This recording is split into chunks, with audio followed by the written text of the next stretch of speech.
Hello and welcome everybody to 2002. Today we have the TaylorMade 200. This is the final leg. We have the driver, which was okay, the fairway woods, which are still amazing even today, and now we're going to talk about the irons. Stainless steel.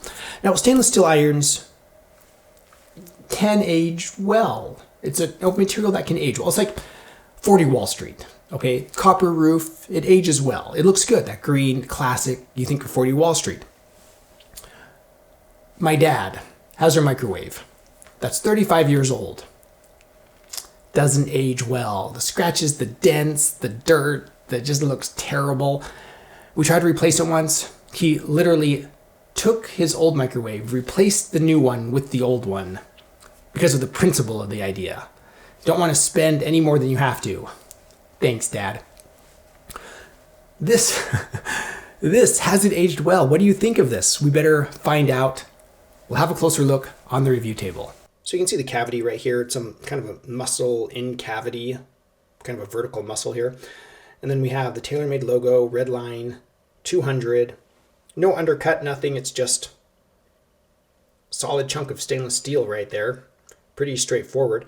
You can see the cavity extends and it gets thicker on the top line right here. At address, it looks very good, very reasonable. There's some offset right here. And, toe profile looks very much like you would expect on an iron like this. Heel profile, you can see the offset right here. Hosel, plain black ferrule.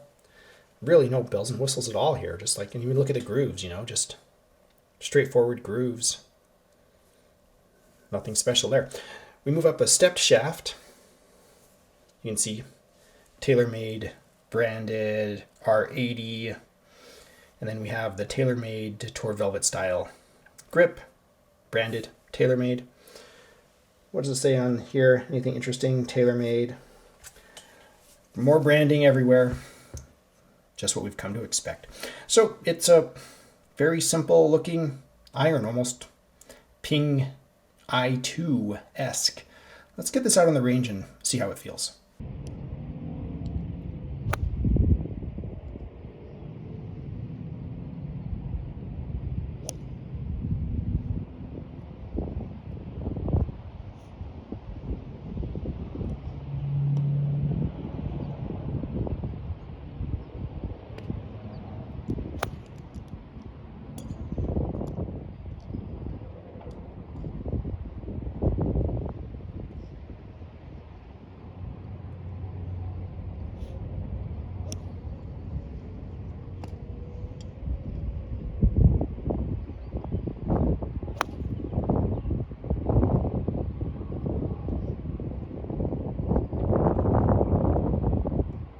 This on the range feels like a iron. I deliberately messed up the article. It's going to drive people nuts. It's a iron. It does what an iron is supposed to do.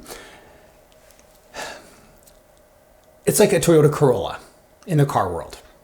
Point A to point B, lasts forever, good, beautiful, get her done. Okay. Is it boring? To me, everybody's different. People know, well, so-and-so played it and so-and-so did this with it. Okay, I have memories with that club. Okay, that's you. But for me, this is pretty boring. It's not screaming to me, come buy me. It's just like, oh, look, there's, here's an iron. Now, the interesting point of this, to me, isn't the club necessarily like as a standout. It's interesting to me the company of TaylorMade. Because TaylorMade started out in the 80s with just an honest, let's make some good golf clubs. I guess you could say 79. They came out with their Pittsburgh Persimmon, and then they just tried to make some good irons. And then in the 90s, they started to get fancy. Oh, let's put foam in a hollow-bodied iron. I made a video about it, and they still do it today. Not continuously, but they, on and off, they've been doing it forever. And then they switched to their bright copper, look at me, irons in the late 90s, early 2000s, and then we hit this really interesting phase, the 200-300 phase in the TaylorMade world, where we're back to these honest irons. Something very American about it, just like, let's make an iron for everybody. Almost like Ping-esque, Why we don't want to shout. We're just going to make a good iron. And they did.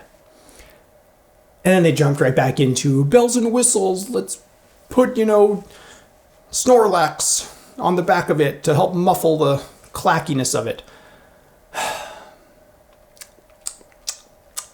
Thanks, Sarah. And they've been in that, high, bells and whistles, flashy mode ever since, the Steel series, the 200, 300s. And they were just like, let's go crazy again. And they did. So to me, this represents kind of the end of the era. If you're looking for just like an honest, simple club, and they're very affordable. At the making of this video, everything is subject to change because people who have learned golf either found what they like and they're sticking with it, or some people just move on to flashy, bright, happy, shiny things, and they want happy, bright, shiny things. And so if you're new to golf, this is a great way to enter the golf world. You can get a set of these irons for not much, and they do the job of being an iron, and they're good. So let me know your thoughts in the comments below. TaylorMade, interesting eras and ups and downs, but this to me is just an honest era where they're just trying to make good clubs, and they lost all the flashy bronze bling and all the inserts and bells and whistles and Snorlax of today's clubs. That said, special thanks to my patrons. I really appreciate your support. If you'd like to support us on Patreon, we offer general support, which means I post a few behind the scenes pictures and updates every month.